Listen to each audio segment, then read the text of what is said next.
What up, everybody? This is Dario Hunt from Living Life Fearless. Welcome back to another entry to our Fearless Show podcast. Today's date is April 6th, 2020. This one, it's a few days before it's going to get dropped. But with me, as always, my co-host, Mr. Darius Walker. Say what up to everybody. What's good, everybody? What's good? What's up? Welcome back to the Living Life Fearless Show with me, Dario, and our special guest. What's poppin'? Little fella, Irvin Womack. Say what up, bro. Hey, big homie to you, man. You know what I mean? What's going on, man? Happy to be here, man. What's up? Man, happy to get you on. We're going to talk about a bunch of stuff, see how everything's going, and talk about, some of the shit that you got going on. But before we get into that, we just, kind of give a little update on everybody. So, Darius, I know you out there in New York, man. You out there in the thick of it all. So, you want to give us a little insight, everything's going out there? Reporting live here on the ground in New York. I'm here in Bed-Stuy, Brooklyn, home of... No, I'm just kidding. It is what it is right now. It's kind of like the streets are melancholy, It's like everybody's got this like text message system that they're keeping track of, like the COVID-19 or whatever. So it like sends updates, what's going on or whatever. Emergency alerts and stuff. Yeah. So they just sent out like an update yesterday or something about officially extending the stay at home. Damn, bro. Yeah, to the end of April. So it's basically May 1st would probably be the first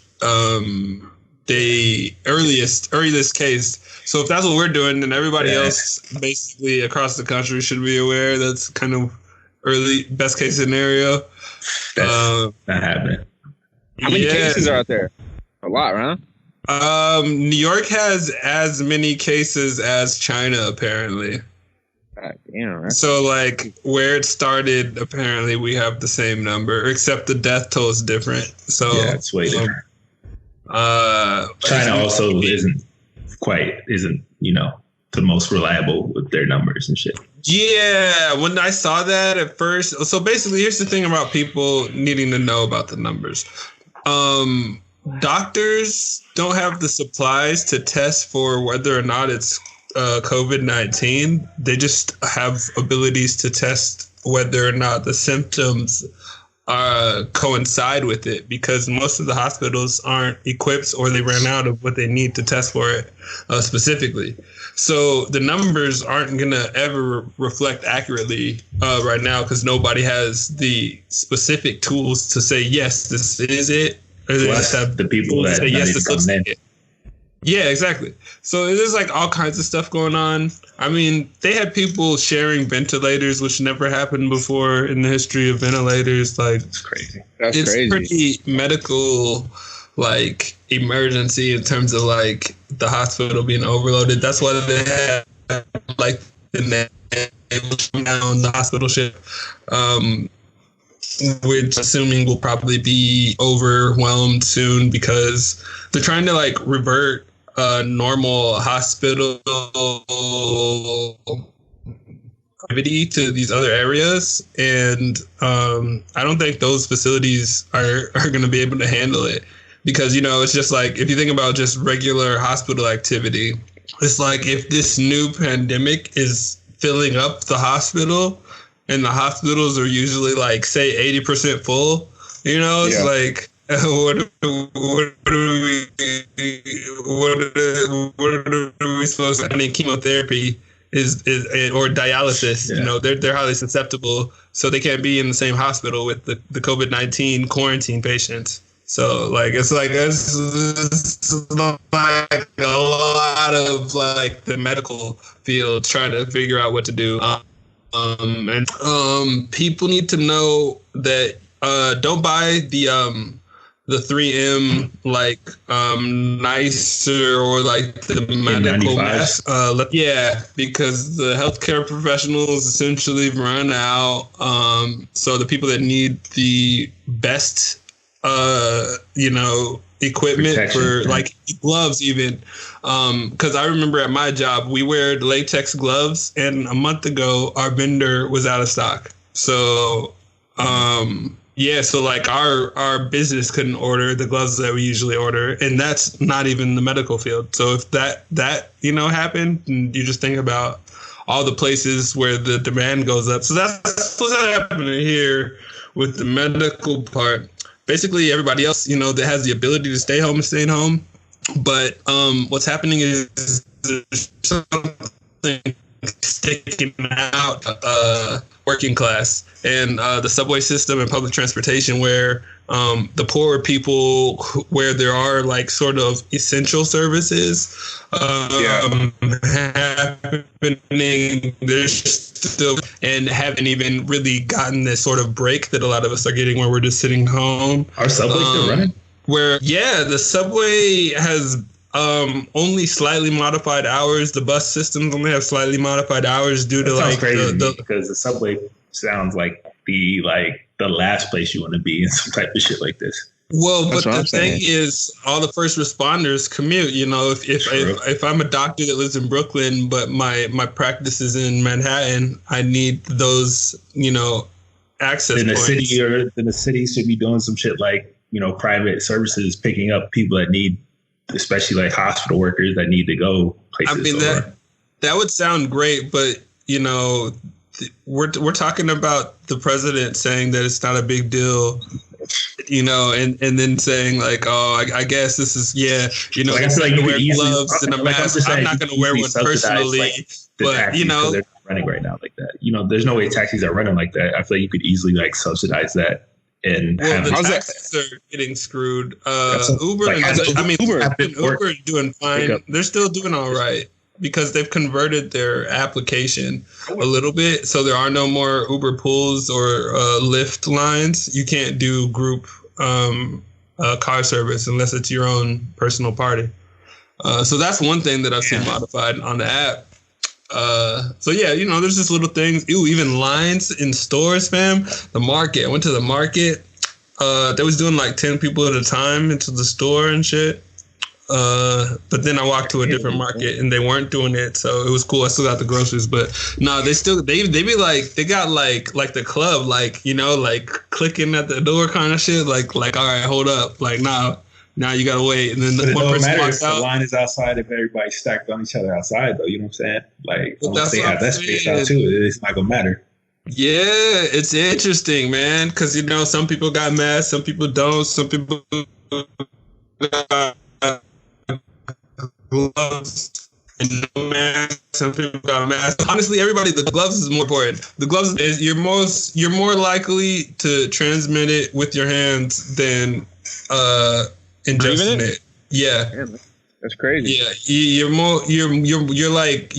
It stays longer on surfaces. Like if people are not cleaning their shit, you know what I'm saying?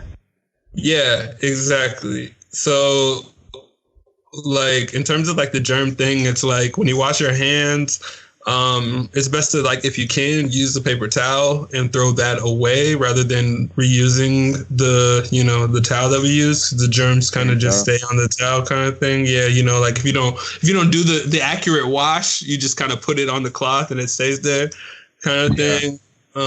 So yeah, there's a lot of little things they've been saying. But yeah, it's like trying to stock up. You got a lot more home cooked and eating a lot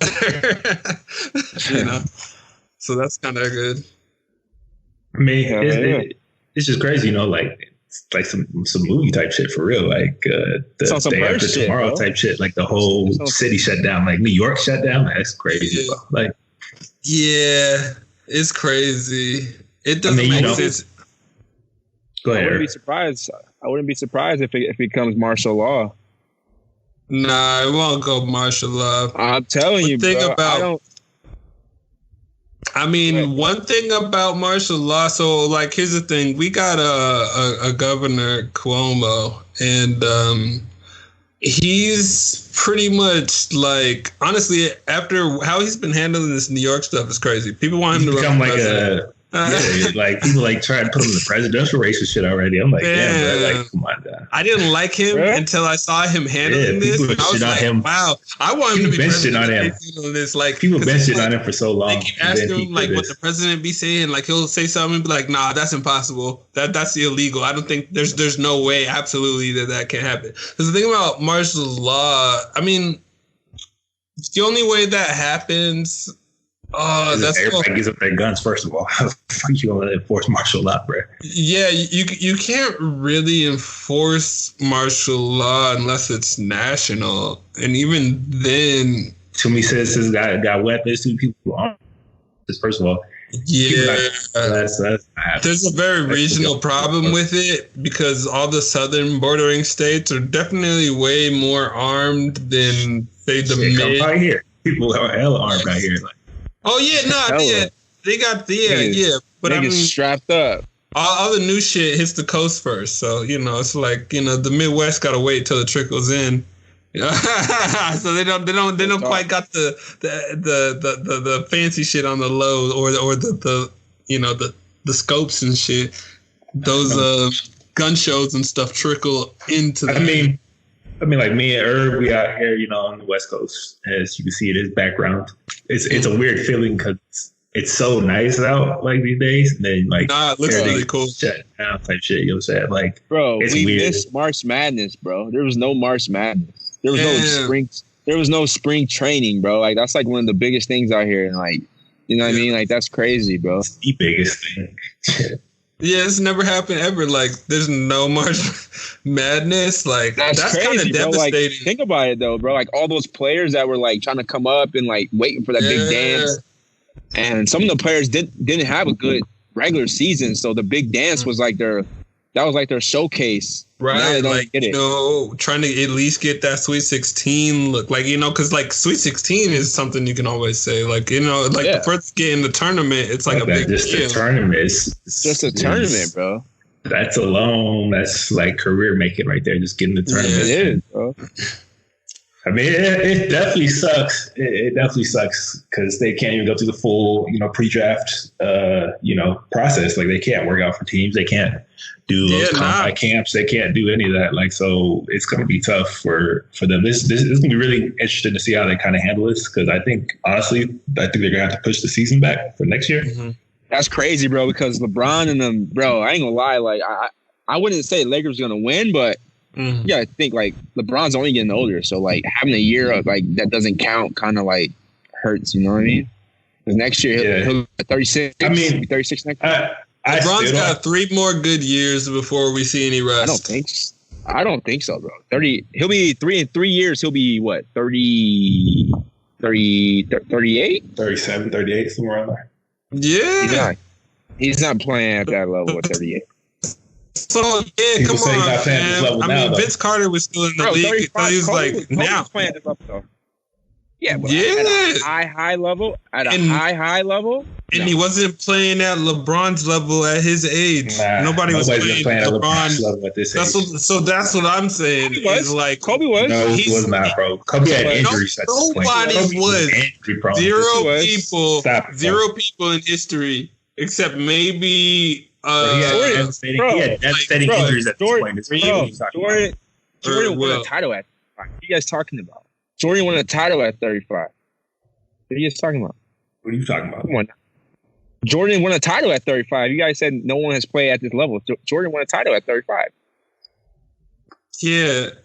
Are we talking about who we won the title against and like what that league looked like? That last year? Huh? That last year wasn't that nice, though. That last year was kind of trash. I mean, it was good, but it was trash. Hey, it still counts. It counts. It does. It's kind of like Kawhi's last year. He got the dub. Yeah, I don't know if I call it all-time great performance dub for the championship, but he performed and got it, so you still got to give it to him. What's gonna happen with you, D? Like you got teams because I know you got the season was canceled mid-season or what? We were at the end of our season. We only had 1 game left. Our season got suspended indefinitely. Like the week. So we had a game on Monday, last game. So I got suspended that Friday indefinitely. So we just had to play that one, and then there was the top 4 teams had playoffs, and that was it. And like we were about to be done by the end of the month, really. Anyway, so it's just whack. They couldn't finish like we were supposed to. Yeah, it's just. I mean, it's still suspended technically. They still haven't even like canceled it. So they're talking about coming back in July, and I'm like, bro, like honestly, like even in July, I don't think this is gonna be really, and that's gonna just be resets like that. You know what I'm saying? Like, it's not gonna be like, oh, it's done now. Like, we can get right back to it. Like, nah, there's too many people out here that it's still going to be out there. You know what I'm saying? So I don't see that happening in July. Like, honestly. Nah, for sure. But yeah, that's the thing about it is it's like it has to run its course is the thing. Is all of this to stay at home is to just slow down the impact and at least create enough resistance. Enough people have to have it for it to like so it can't affect anybody else. Yeah, exactly. So like basically somebody immune to it, if they get like touched with it, would just die, you know. So like then they, you know, like eventually that disease would cease to like affect the society. We would not have enough hosts to keep spreading like it is right now. I mean, the main reason we're doing stay at home, which people don't really seem to understand it, isn't even so that you don't get it. It's almost a foregone conclusion that a large majority of people are going to get it. Is the fact that they don't want the healthcare systems to be overrun to the point that it collapses. Because if the healthcare system collapses, like that's pretty much it. Like it's a wrap. That's when you're talking martial law type shit. Like, fam, you know how many nurses quit? Like nurses, like people are like overwhelmed. Like it's overwhelming. Like, yeah, the numbers is doubling. It's like, overwhelming because people are being lied to in the hospitals or having to deal with the consequences of their panicked response to the lies. I just think that we could have handled this so much better. Like we knew it was coming. Like President Trump, bro. Fam, that's what I'm saying. Trump knew about it, bro. Everybody knew about this shit back in fucking January. When people Everybody knew. Like, talking about it's just the flu. It's just the flu. Like, nah, bro. It's just shutting down whole countries. Like, what are you talking about? Well, apparently Cuomo's brother has it, and he was on the news earlier just talking about how he's been dealing with it. He was basically saying, I guess in terms of dealing with it, there's a great misconceptions in terms of like just being able to deal with it. It is something that's like terrible. Like his fever made him like basically hallucinate to the point where he thought it was real. Like fully thought his dad was there, like on his bed. Damn, like for real? he hallucinated. Yeah, he said his hallucination was that severe with his fever. But he was lucid enough to like talk and correspond with everybody. But he was saying like it was serious and like people. He's like it definitely feels like something. He was like, yeah, he's like, you know, it sounds kind of dumb, but the chicken soup actually did seem to help my fever. Like I'm just telling you guys what I've been doing. Like, you know, like, but basically, like.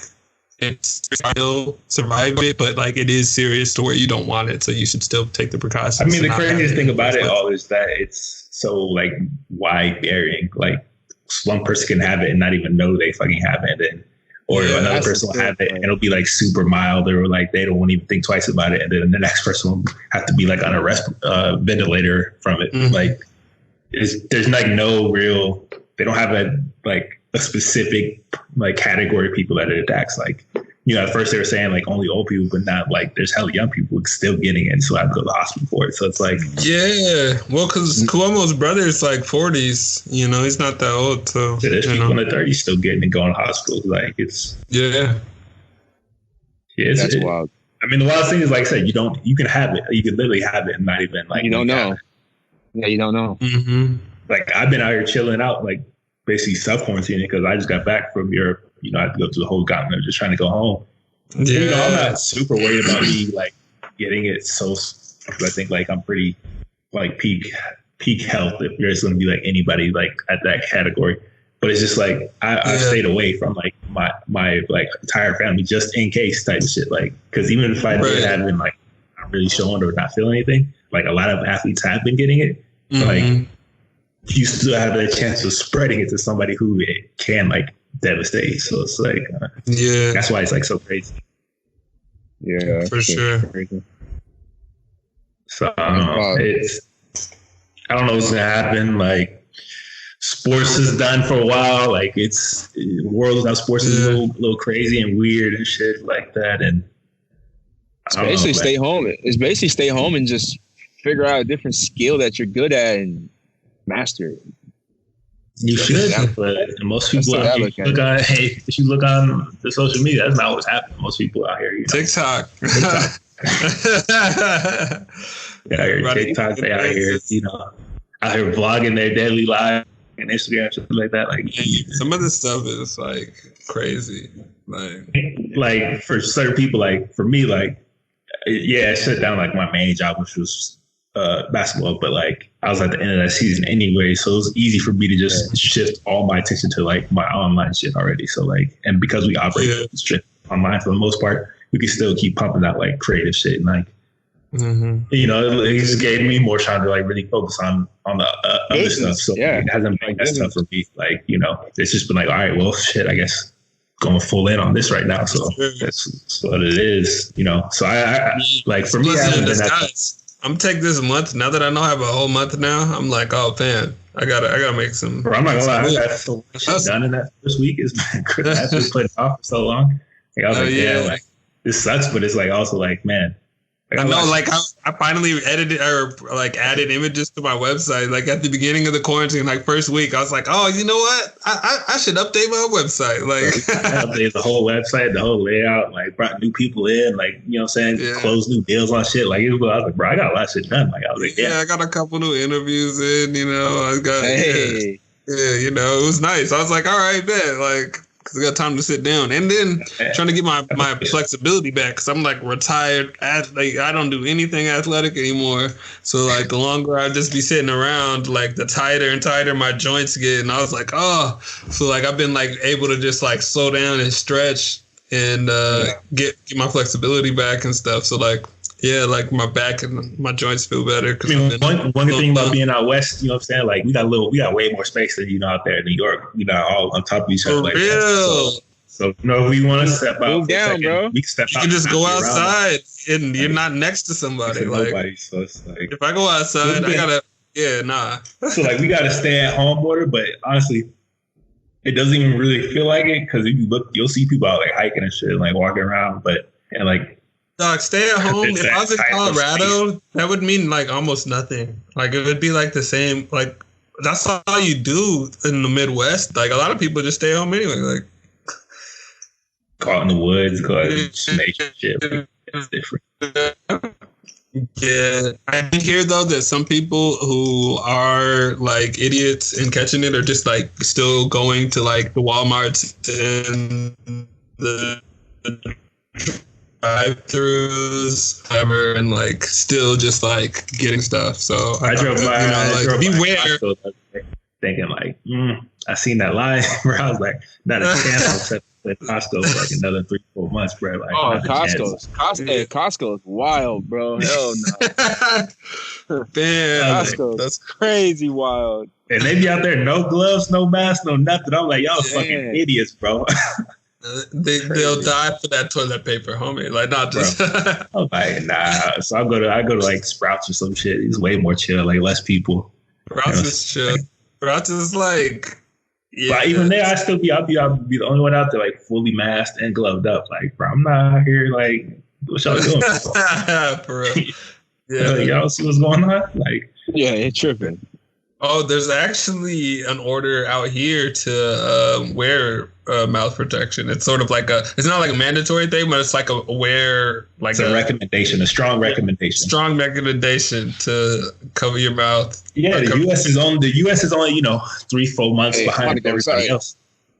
Yeah, I hear you guys. 3-4 months, behind everybody else. So like Europe and Asia, like they've been doing that. The moment this even peaked out, people already started throwing it on. Like, people not looking crazy. Like, they know what it is. They know how quickly that shit can spread. So they doing everything. People out here just thinking they stronger than them. And imagine thinking you stronger than a virus, bro. Like some shit that you ain't never, like, the entire human population has never encountered. Think you like stronger than that. Like that's wild. I can hear you guys. Can you see me or no? Yeah, we can. Yeah, I think your screen's frozen on my side, but I can see you a little dark, bro. Need some lights. Fuck you, nigga.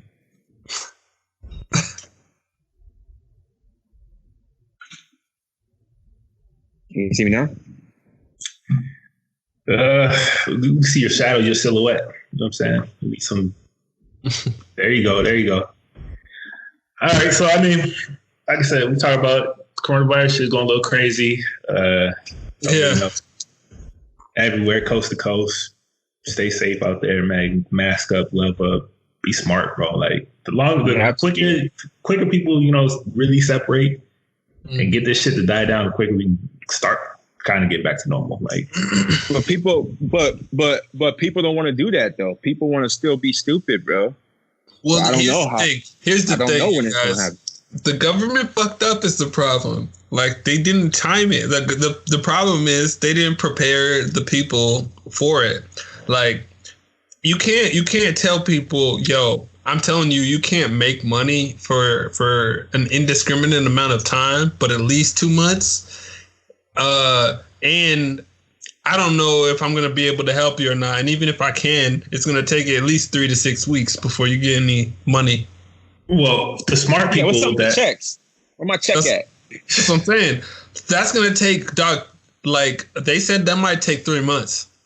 3 months. That's what I'm telling you right now. Cut a check for everybody in like 2 weeks, but that ain't happening. That's what I'm saying. So anybody, unemployment is the only thing that works right now. If you don't have unemployment, you need to be applying. You need to be looking up all the emergency grants. If you have any situation that applies under these emergency grants, I'm talking like already anything that was canceled. Pretty much anybody who had something canceled, I think there's a grant that kind of is associated with that you can apply for it, because you can't just rely on the state and the government aid right now, because they weren't prepared to provide aid for the situation essentially. So everybody, like a lot of people are donating. Actually, another thing about here out in New York, they had to convert mad places into what's it called? Like food it's not like a shelter. Food banks. Yeah. Food banks to feed the neighborhoods because of this job thing that I was talking about. Like, because people can't afford food, so now these families have to go to local food banks to eat. Shout out to Irvin's restaurant in Harlem into a food bank early. He was one of the first people to convert his restaurant and cook hot meals for people 3 weeks ago. First and last thing I really want to say about it is, hopefully people are smart enough to get their information from outside sources, not just taking it from one stream of source, like really doing their research. And they would know like how bad things were getting overseas before it got here, and that they were doing the right things to prepare it so that they could adapt to the worst case scenarios. And I think the people that did do that are actually handling this a lot better, instead of people that are just thinking this is just nothing. So hopefully, this is a lesson for everybody in the future, because see how fragile shit is and how quickly shit can change. But that's the last thing I really want to talk about coronavirus. Main topic, our special guest, Irvin Womack, first time on the Fearless podcast. You want to give us a little rundown, a little introduction to the people out there? Let them know a little about your stuff. Well, first, name's Irvin Womack. My ex-athlete. I mean, I still hoop. I mean, I still give out buckets. Dario knows. But did the whole professional basketball life for a while too, trying to pursue that dream, trying to get overseas. And throughout the process, we, me and my partner Junior, we launched a clothing line called Working Everday, which was like, sticker there behind you. Oh yeah, right there. But we launched that about 3 years ago, and then we was this. It was basically like a movement, such as like we were just trying to be just have a name for us, like for us grinding, trying to get overseas. And then it got to a point where people kept contacting us and texting us like, yo, like that shit's hot. I want a shirt. And then we were like, fuck it. Let's just make it a business. And then it became a business. And then we got it to some important people. We got it to, I think our break was when we got it to Carmelo Anthony and his trainer. You know Brickley? He's in New York. Yeah. So Chris Brickley, he showed love, and he wore it the same day he was training Melo, Joakim Noah, J.R. Smith, Tim Hardaway. So he wore it, and then like it got on Sports Center and everything, and then that was when Melo was doing the whole hoodie Melo thing. So and then people were sending us like, yo, Chris is wearing it, Melo saw it, Bron saw it, so it was like it was love, and then from there it just kind of took off, and then it's just been consistent now, and then recently launched my solo project that I've been working on for a while called Rainy Days. And that's like a luxury streetwear brand. I've always been like fascinated with like Off-White, Rude, Heron Preston, and I mean like all the top designers, and I always wanted to like dive into that creativity and like be able to like, you know, like express myself with fashion, you know what I mean? And like, and then that's when Rainy Days came about, and then it's been cool, man, just building businesses from scratch. Like a lot of people don't know how much work it is, bro. It's like, you know, it's so much work, bro. Like just getting one customer is like, you know what I mean? It's like for real. You know what I mean? But like people somebody like, you know what? Yeah, let me get it, and they say how much, and then like, ooh, yeah. But then they go spend goddamn $100 on some shit, other shit, other bullshit, bro. For real.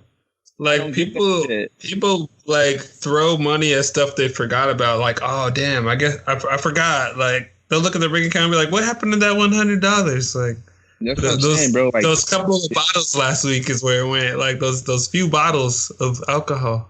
Literally, for a Rainy Day brand, like I launched some luxury women's sandals, right? And like, you know, they're like made in Spain. They're kind of like advanced modern version of Birkenstock. And the people will message me like they're too expensive, but I'm like, and then I asked this chick, I was like, do you have a pair of Gucci's or a Louis Vuitton? She's like, yeah, I do. And I was like, how much did you pay for them? She's like, about $225, $250. I'm like, well, my sandal's only $120.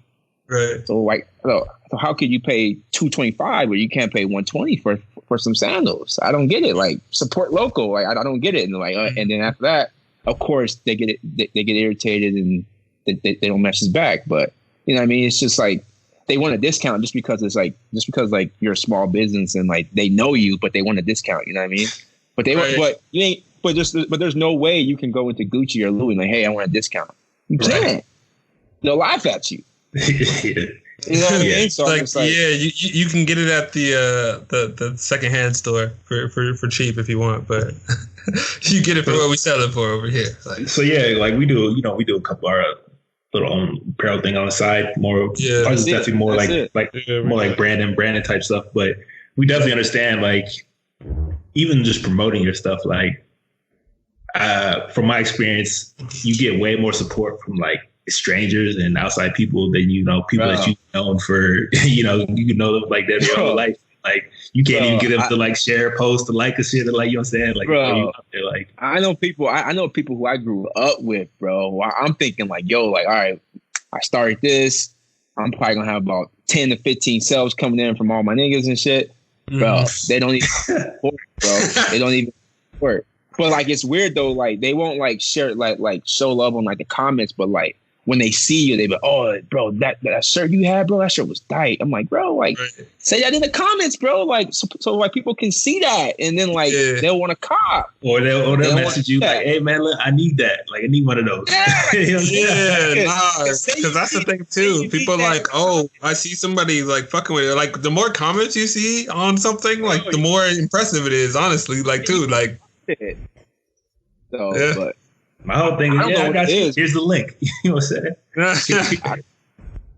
I don't understand it, bro, but I think it's I think it has a lot to do with jealousy too, bro. I think it's like they didn't think that like you can do that, so like they don't want to support that or like feel like they like hopping on like a wave or something. You know what I mean? But I don't know. Like personally, like if like my niggas had like something crazy going on, I'm rocking with it. You know what I mean? Like I'm on the wave, but like like I don't know if it's full on jealousy, but it's definitely kind of that behind in the back of their minds thinking, you know, this is you just like me. You know what I'm saying? Like you right here with me. Like you not doing nothing special type shit, even though you are. Like the fact that you even taking that leap, like taking that jump to like put yourself out there to create some shit and like put your name behind it and like really try to push it out there. Like people understand how like hard that is. Like you got to push all you get humble real quick. Try to start some shit, bro. Like, you know, and seeing like how people kind of fuck with it or don't fuck with it. And like, you just got to push through everything. Like just keep going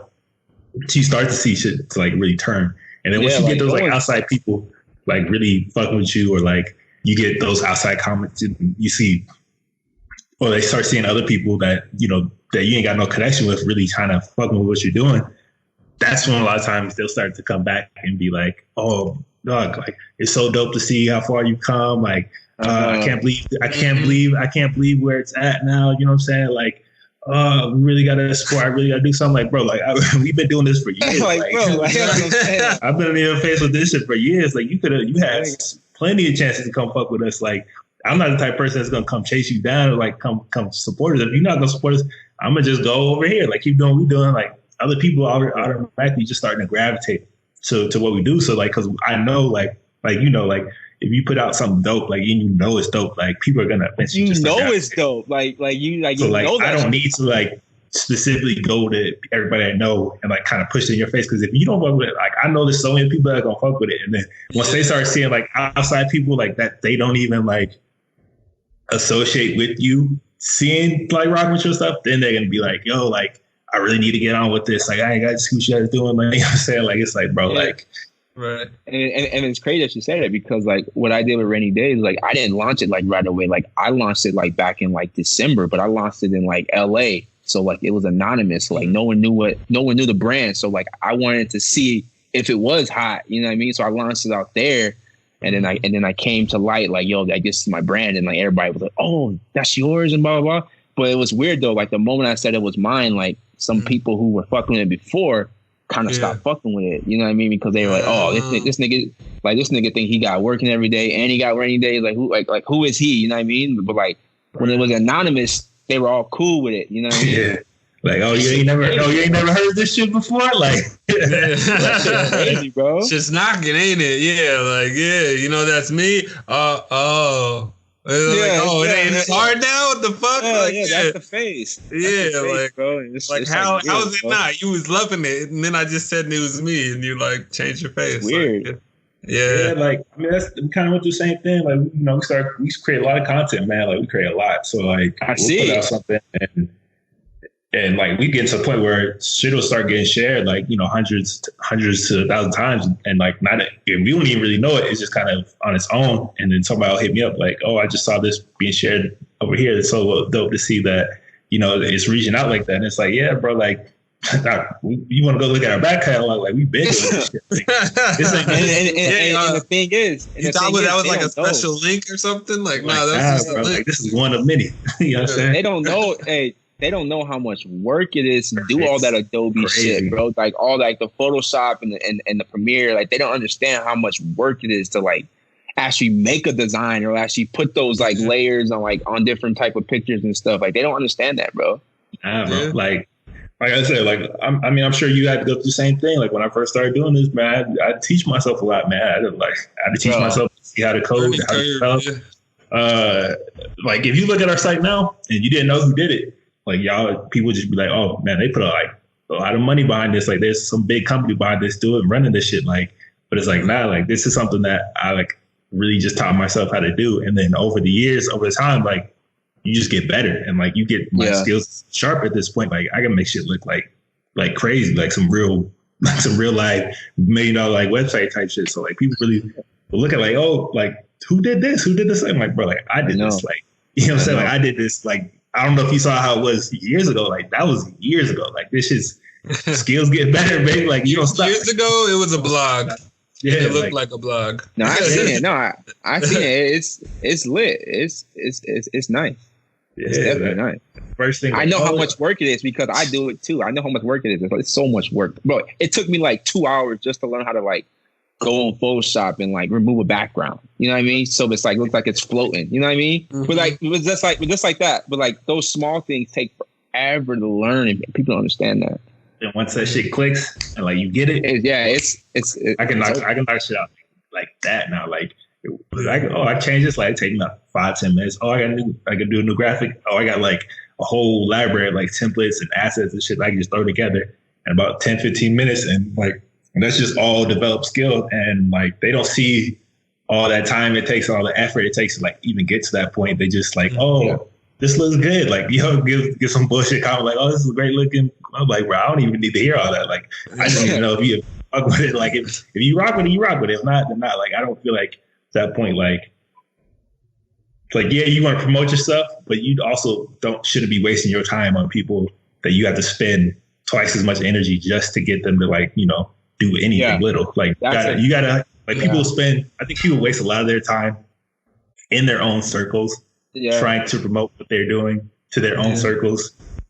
And like, that's not where you'll get the most love. That's not where you'll get the most sales. That's not where you're going to get, like, you got to really just put yourself out there to people that you've never met. And like, quite honestly, like reaching out to people that I haven't met or ever have any type of connection with is easier to get them interested in what we're doing than it is like talking to like somebody for like a super long time. Like I can email somebody, cold call somebody, cold email somebody.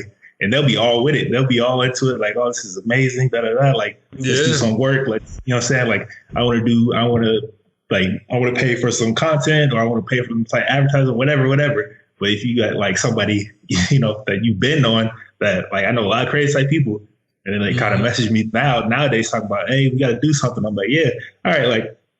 Here's our prices. You know what I'm saying? Like, you got to. Them days is done. Like, them days is done. Like, you get paid. Like, you know what I'm saying? Like, so I think the biggest lesson for a lot of people starting out is like, don't waste and spend all your energy only on your circle, bro. Like, you really have to break out and put yourself out there. You'll be surprised at how much like strangers and people you've never met rock with you more than like people you've grown up with. Like, it's crazy.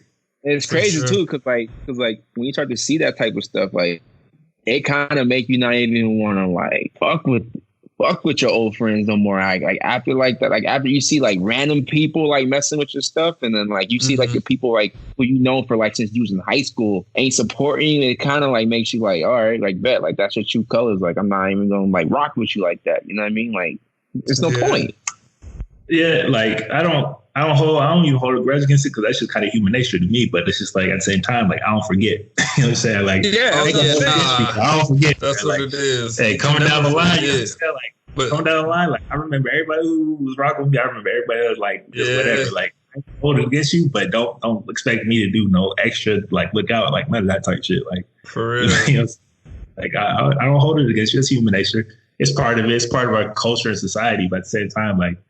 I don't forget, bro. Like I keep all that like in the backlog. Like so, I mean, I understand that grind is tough. So I mean, for you when you were first starting out, kind of what was your like, like what skills did you have to learn? Like what did you find the hardest part starting out as like a clothing brand? Because as you know, like especially in clothing, like brands and stuff, there's so many these days. Like it's such a tough market to like even really kind of break out a little bit in because everybody these days got some type of t-shirt line or t-shirt something that they're doing. You know what I'm saying? Bro, like the main thing, like with like working every day, like the main thing that we looked at like kind of like the big umbrella like Nike. Like we were like, all right, bet how could we be a brand that's like not like everybody else? And we were like, we want to be universal. We're like, yeah, like grandma, grandpa, the average demographic, like different races are wearing it. Like we don't want it to just be like, oh, only African American people wear. Like we want like racist people to wear. You know what I mean? Like we wanted like all demographic to wear it, and then like we had to learn how to like market, like promote, and like learning the taxes, learning. We had to learn how to get like our resale license, our TPT license. We had to You know what I mean? Like, and then it was crazy because like we knew people who had brands and like we're reaching out to them and like they're telling us like, oh, it's hard to get that. It's hard to get that. So we were like, at first we were like, listen to them. And then next thing you know, we actually put the time in and research ourselves. And it wasn't that hard to do it. But like people were like, they didn't want us to do it. So like they were telling us that it was hard. So we were like, that was a big thing. We had to just trust ourselves.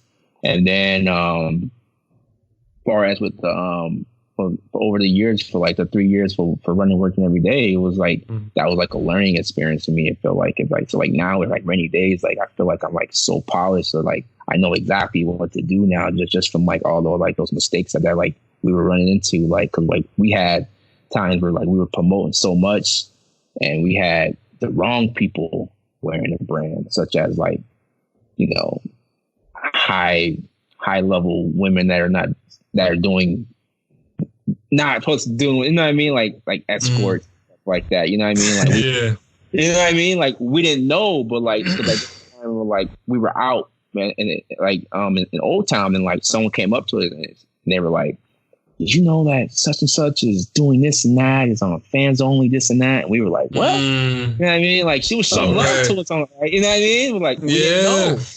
Oh, I feel you. So we had to like limit that and like figure out how to like, you know, get the brand on people that are actually doing stuff and like not people that are just not doing anything, because the brand's working every day. So we have to like figure out how to like get it on people who are actually out, who are dreamers, you know what I mean? Who are trying to like actually do something and not just sitting at home just waiting for someone to stick their hand out. You know what I mean? Yeah, so I mean, that's pretty much our whole demographic. You know what I'm saying? That's our whole push. That's our whole reason behind even calling it Living Life Fearless, is people that are out there doing it and like they're like taking that leap, taking that step to like actually do something like the creative. So like I understand, like that's who we market to pretty much almost exclusively. Like we find those people honestly to be the power users type anyways, like the influencers without even necessarily being influencers. So like people just gravitate to them anyways. Like I find people gravitate towards people that are out there doing it and out there taking those chances and doing that type of endeavors, that they influence people without even necessarily really trying to influence them, because people look up to that. Even if they have some type of resentment towards people, they still like look up to that type of thing and appreciate it, because that's not an easy thing to do. And I think most people recognize that. So that's kind of like how we market it. And then, you know, once those people rock with us and they show kind of love, like all their followers or people that like are watching them from afar automatically are influenced by what you're doing anyways, because it's like, oh, if these people are rocking with it, then like for sure, like, you know what I'm saying? So like I try to avoid like the social media influencers, you know what I'm saying? Like the model girls, all that stuff. Cause it's like, like that's what we were on though. Like we were on that like hard, bro. Like we were like, oh, well, if we can get it on like the models and the Instagram models and the bottle service girls. But and then like after a long time, we started to realize that like, yo, like those people are like, they're not even like, you know what I mean? Like shallow pool, man. It's a shallow pool. Say that. It's a shallow pool. Like, those like, are you limit yourself, man. Like I think if you reach the real people, you reach like the people that are out there really doing shit. Like people notice those people, and like they gonna notice what they rock with, what they mess with. You know what I'm saying? And that's just I just found that to be more organic than necessarily going for like those social media influencers whose whole job is to portray like some type of image. You know what I'm saying, online, instead of actually doing what they say that they're doing. Do you guys run Instagram ads and stuff? Like you guys promote your posts and stuff? So we promote every now and then, but honestly, that's a major thing that we've learned. I've learned specifically throughout the years about promoting, like because nowadays promoting through Facebook is kind of the go-to route, because they have the access to so many people and they're into so many different things. Like that's kind of the baseline, and there's tricks to it because every month, every year, things change with the way that they run their advertising and the way that you can promote to people. Before you could have a page and you could reach people that follow you just naturally, just by posting. And then now you can't even reach them unless you promote it.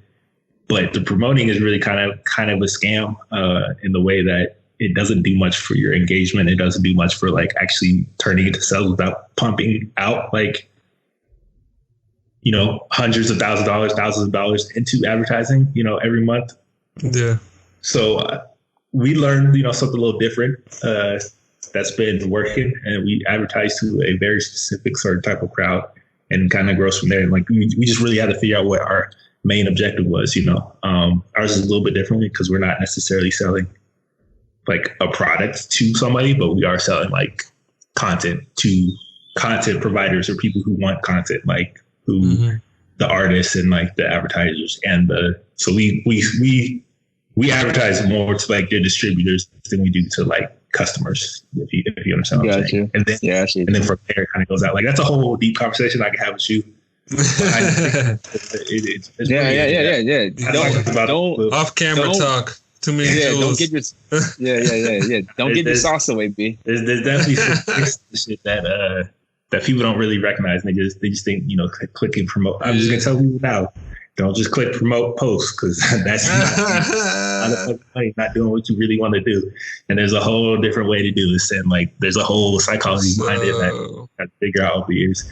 But I mean, we just started really, really getting to it because we just really focus on organic growth and content, and like most of our stuff we gotten has been organic, and like for the last year, word of mouth is the best. Man, it doesn't go away. Really keep engagement. Because you can pay for advertising and all that stuff, but if the moment you stop putting money into that crowd is going to go away. Where if you have that base, that core following, that organic following, they don't go anywhere. Like, you can count on them month in, month out. Like, they're chilling. Like, you can take a 3 month break and then be like, "Oh, hey, you're back, sweet." Right. So it's been like 2 years just building up our back catalog of content and just putting out dope content, and like, and last year we really started to see it. Like, every month we broke a new record, basically, and like, and it's still going into this year where every month we're pretty much breaking a new record without any paid advertising, paid anything. And it's just like, we do in a day what it would take like a month to do. Like, starting out, like, if we hit 1,000, you'd be like, "Damn, bro!" Like, in a month, we hit 1,000 after like a month. Now it's like website, not even like an article. It'd be like the whole website. What do you guys get on your guys' website a day? What's the traffic you guys get a day? It depends. It depends on the day. It depends on what's going out there. If it's a really good day, you'll get about 5K. You know what I'm saying? 3-5K. Like I said, and that's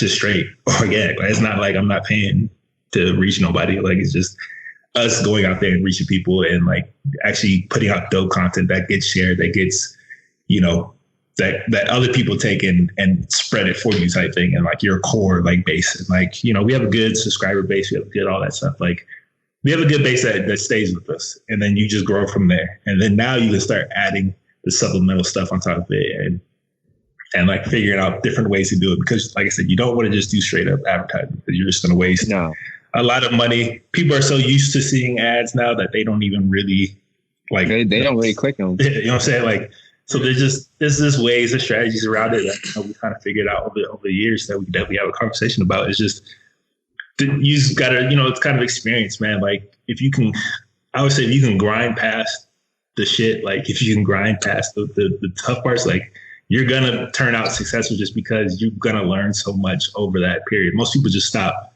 before because they don't see it happening like right at that moment, or right at the speed that they think it should happen. But it's not really up to you. It's the speed that it's going to actually happen at. And quite honestly, like, if we would have really started to blow up and balloon like that before, we wouldn't have been ready. Like, but over the years, after all that experience and growth and like learning how to deal with certain issues, like, it just happened in time and kind of like needed to happen. You know what I'm saying? So it's really just building that experience base and like having that things like, because things are going to go wrong. But then if you have that experience like to fall back on, like, you can respond really quickly to it and just adjust and like take advantage of opportunities that you see and stuff like that. So that's kind of like our biggest takeaway over the years. This is what we've been doing. And we scaled back, and then we grew, and then just been adding on since.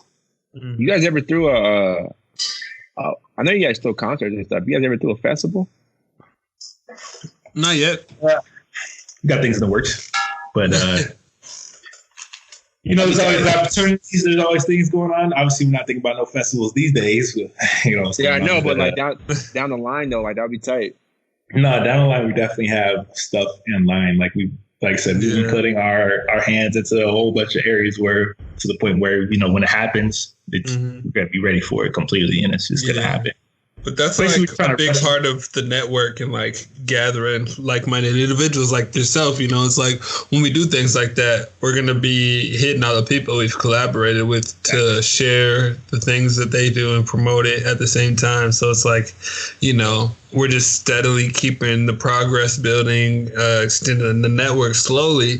So that, when we push the button, it's really easy. It's like, because then we can categorize it. We can have things projected. I don't want to get too much into plans, but you know what I mean? It gives us a lot of options to move forward. For sure. So, I mean, you know what I'm saying? You did Working Every Day. You got that going. You were building that up. So what made you want to start, your own solo label at this time? And like, kind of what was the process behind getting that started and like starting your own shoe? Like, how do you even go about that process? Bro, to be honest, like the whole Working Every Day, like, I mean, that's like my baby. Like, that's like my first kid. But like, it got to a point where like, I was trying to like bring streetwear into that. You know what I mean? I was bringing streetwear into like a lifestyle brand and like, you know what I mean? And like, I felt like the customers were like getting like mixed emotions. They were like, well, this isn't what we're used to seeing. But you know what I mean? I was trying to like, I was like, kind of had like 1 foot in and one foot out with streetwear. And then like all these creative like designs and stuff started hitting my head.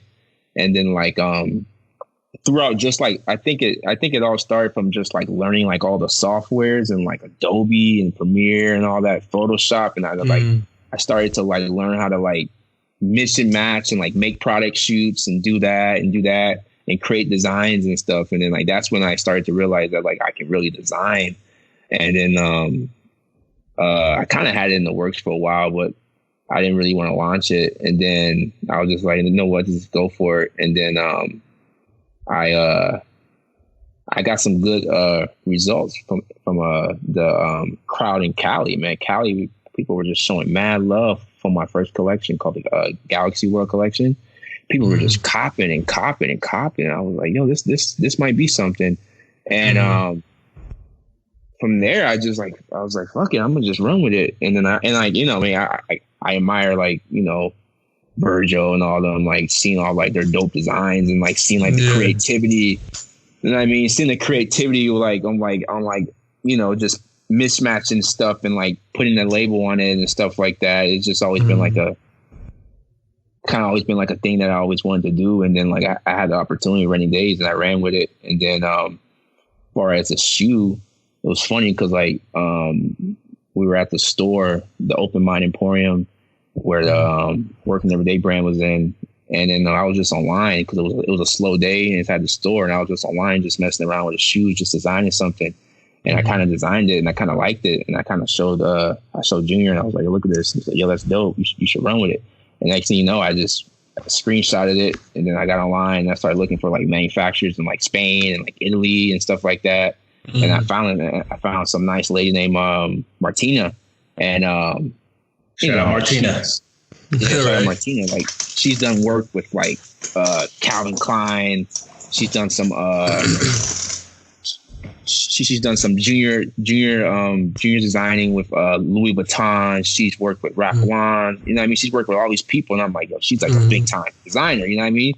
I shot her a message. She hit me back on the WhatsApp, and she's like, hey, blah blah blah. And I was like, bet. And I was like, yo, like, how you doing? Thanks for responding. I have this idea, this shoe. I sent her a picture, and I was like, I don't know where to go. Like, I don't even know how to like bring it to life. And then I sent it to her, and then she kind of like reshaped the picture and like reshaped the shoe. And she sent me a PNG file. I mean, a AR file with the shoe. And I was like, yo, this is dope. Yeah. Like, can you bring it to life? And she was like, yeah. She was like, I'll send you a sample in 2 weeks. 2 weeks. I bet. I get a box. Shoe has my name on it. Dwayne's is my middle name. And I was like, yo, this is fucking crazy. I had my own shoe. And then I was like, how much for production? Production was expensive though, you know what I mean? So I had to like, work some magic and come up with the bread for the big production. I got like over 300 pair of shoes. Mm-hmm. It was crazy because once the shoe got made and I had the sample, there was a store across the way from the store that we were already in. It was a shoe store, and I went over there. I chopped up with one of the girls that was working. She happened to be the owner. Mm-hmm. So, I was like, I actually have a shoe. I would love to put it in here. And then she's like, yeah, meet with me tomorrow and stuff like that. And then I came back, met with her, showed her the shoe. She loved it. She actually put the shoe in stores that same day, and I only had one sample. So she put the sample pair, and I didn't even have my production yet. So she put the sample pair in there just so it can like get seen and stuff. And then she kept hitting me up. It's like, yo, people keep asking for bigger sizes and stuff like that. And I don't even got the sizes. I don't even have production. Right. You know what I mean? But the shoes in Fashion Square. I'm like, yo, this is crazy.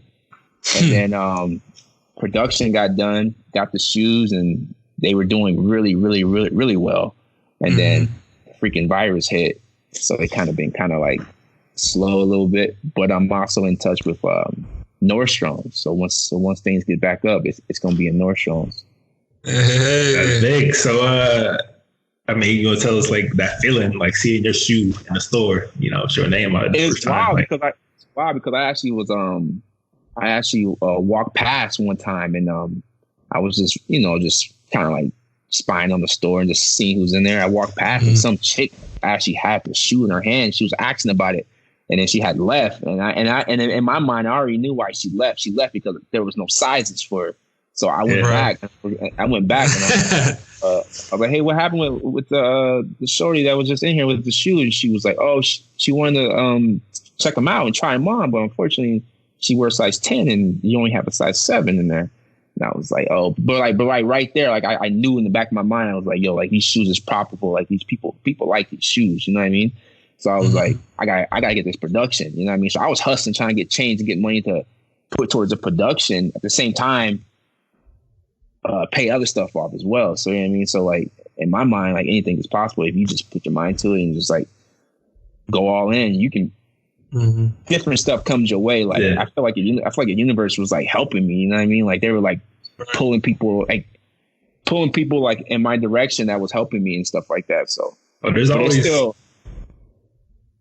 always opportunities. You know what I'm saying? Like in life, and when you start something, I think the biggest thing between people that take advantage of those are the ones that are open to those opportunities and see different like possibilities instead of people that only see one way. Like if you see or you leave yourself open to what's possible and to like just saying like, all right, I'm gonna see what it is, and like whatever comes, I'm gonna take it as an opportunity. Whereas if it doesn't happen this specific way, like if you had it lined up where you're like, it needs to happen like this, and this, whereas and then if it doesn't happen like this, and this, and then you're like, all right, well then there's no opportunity there. Whereas you like take your approach where it's like, all right, let's just see what it is. Let's see what the response is. Let's see, you know what I'm saying? Let's see, like why not that? Why not approach it? Then you see those opportunities, and as long as you stay ready for them, like you can take advantage. Yeah.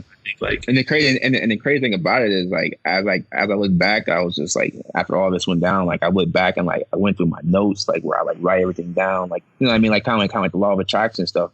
I actually wrote that down like 2 years ago that I was gonna have my own brand, my own shoe.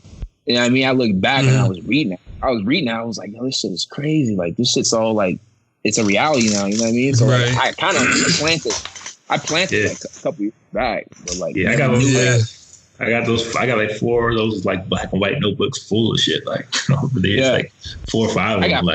I got women in there who I want to talk to. I got all that shit. You know what I mean? But it's just crazy though. So, I mean, like you said, like coronavirus, the virus hit, all that. So, you know what I'm saying? Like as an independent, brand label, how's it been? How's it affected? It's things? Crazy. How you trying to find your way through it? How's this one?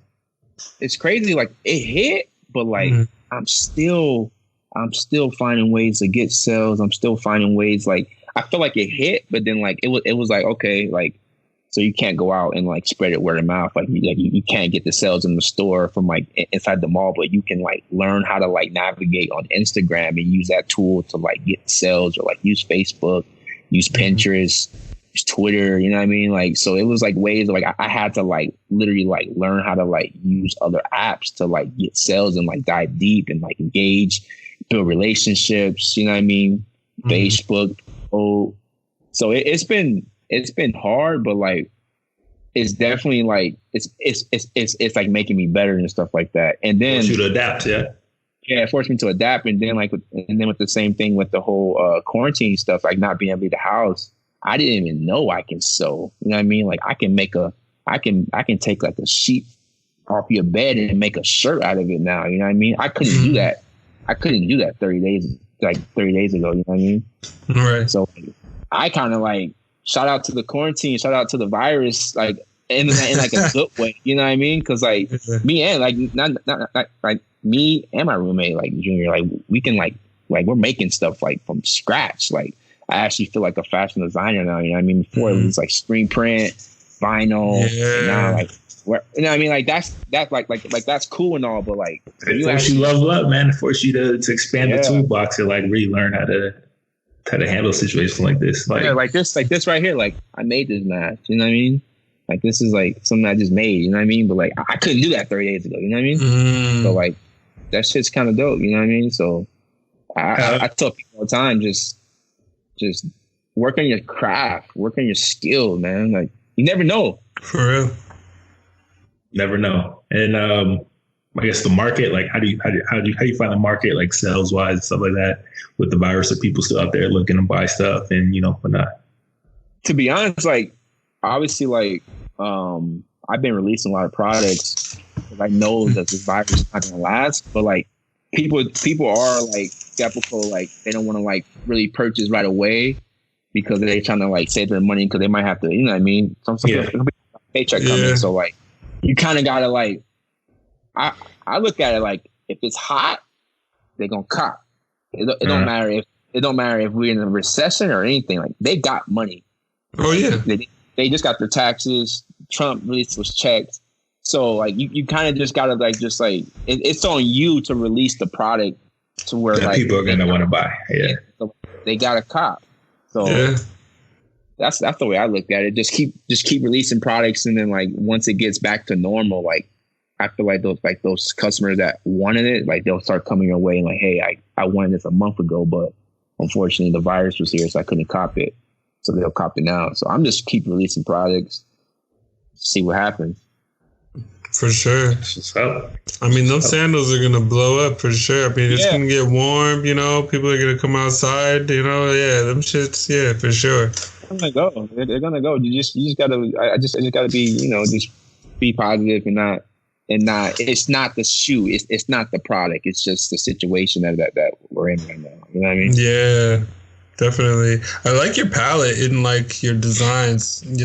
I like how you. Nothing's really like crazy bright. Even if you use color, I like how it's like earthy. Yeah, for sure, bro. Appreciate it. Definitely. I was telling D that we need to do a collab tee or something. Oh, for sure. We should definitely do that. We should roll that out. I mean, I guess it looked like, maybe come September we might have something ready for the people. You never know. That sounds like a good sure. August maybe September. Yeah, I've been looking to collab. You know what I mean? Because I feel like once you collab, like you can kind of like merge audience and like both. Yeah, collab is honestly the best form of advertising. Is if you can take what you got, take what they got, and kind of push it both ways, and it's definitely the best. We love to collaborate with people for sure. The hat that Dario has on is a collab. This is a collab. Oh, is it? Who's that with? Access, our homie, a rapper out of Nebraska right now. It's called said Rebel. His whole thing was Rebel. Rebel Against Society.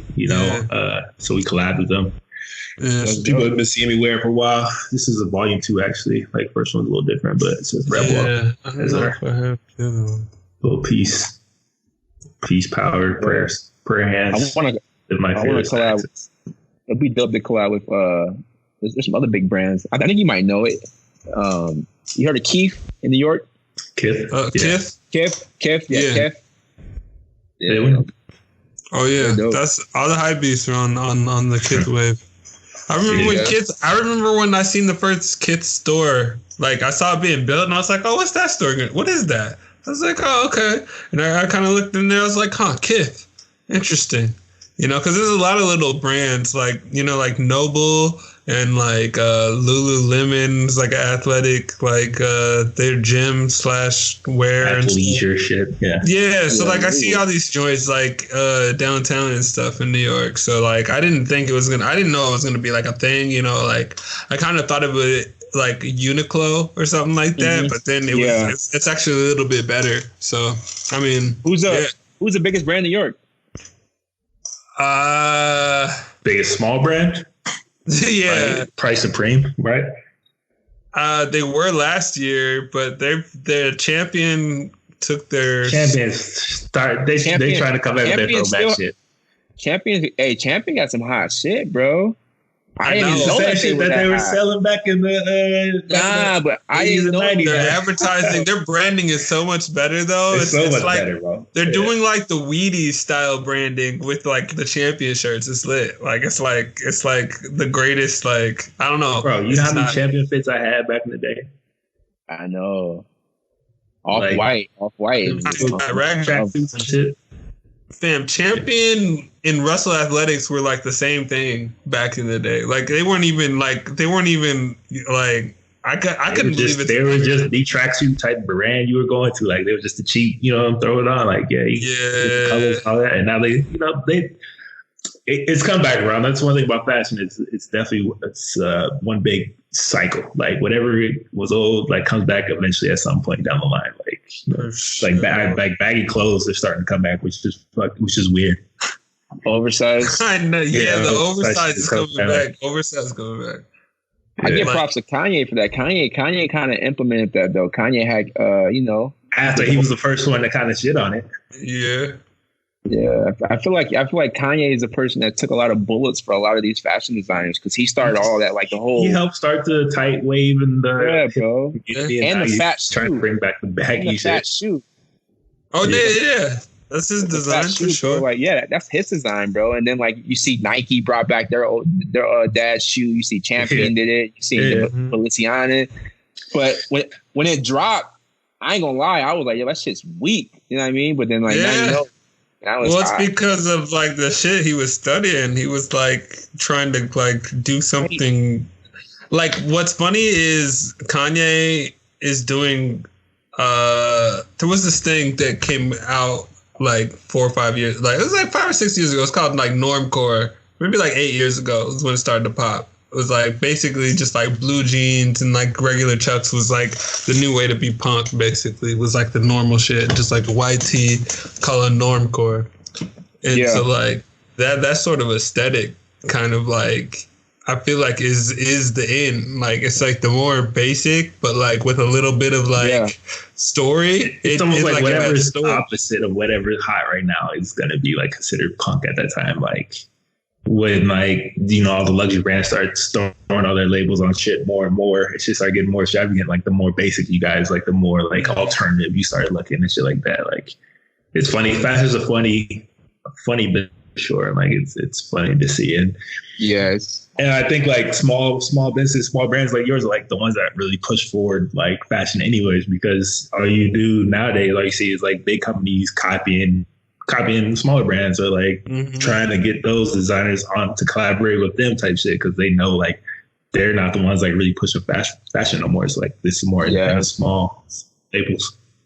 I feel like Virgil's doing a good job with like he's like disrupting the way like where put this logo on the right side. Like I feel like Virgil's saying no, put that pocket logo towards the bottom of the tee and then put a big logo on the back, you know what I mean? Or put a circle hole in like in a blazer that you know what I mean? Like he put a circle in a blazer and now it's hot, you know what I mean? Or like put like I feel like he started the whole the whole zip tie. Like he's basically saying like, hey, like you don't have to be so formal, like disrupt. And I feel like that's where I get my inspiration from as well. Like just be different.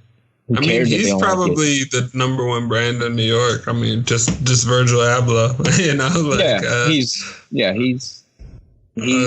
talented. He's an artist. Like he's not just a designer. He's an artist. Yeah. Like, he's doing furniture. He's doing planes. He's doing pictures, paintings. Incredible. Yeah, they're doing a lot of cool shit coming out. Yeah. I mean, up and coming brand though. I think Fear of God is probably the next. Fear of God, yeah.